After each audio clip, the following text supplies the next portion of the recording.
ஓம் அகதி சாய் நமக.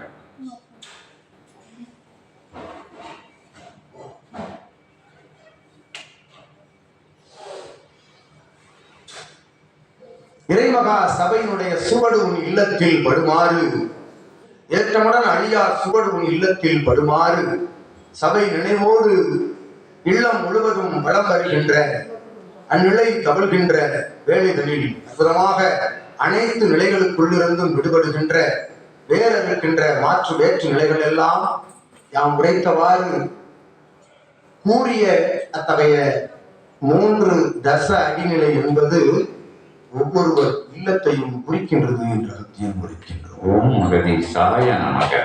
எங்கு நின்ற பொழுதும் 3 தச அடி விலகி நிற்கும், இல்லத்திலும் விலகி நிற்கும் என்று அது எப்பொழுதெனில் இவன் உரைக்கின்றவாறு தட்சணையாக என்ன கொடுக்க வேண்டும், தட்சணையாக எதை கொடுக்க வேண்டும் எனக்கு சபைக்கு சித்தனைக்கு சரணாகதி அடிபணிவு வாழ்த்துதல் என்கின்ற நிலைதனை மட்டும் வழங்குகின்ற பொழுது உன்னை சார்ந்தோர் உன்னை அறிந்தோரை சபை அறிய செய்கின்ற வேலைதனில் அற்புதமாய் அனைத்து நிலைகளும் சுபிட்சமாக நடைபெறும் என்று நல்ல ஆசிகளை அகத்தியும் வழங்கி மகிழ்கின்றோம். உமக்கு உமது இல்லத்திற்கு. ஓம் அகதி சாய நமக. ஓம் அகதி சாய நமக. சாப்பிட்றதுக்கு நேரம் ஆகிடுச்சு.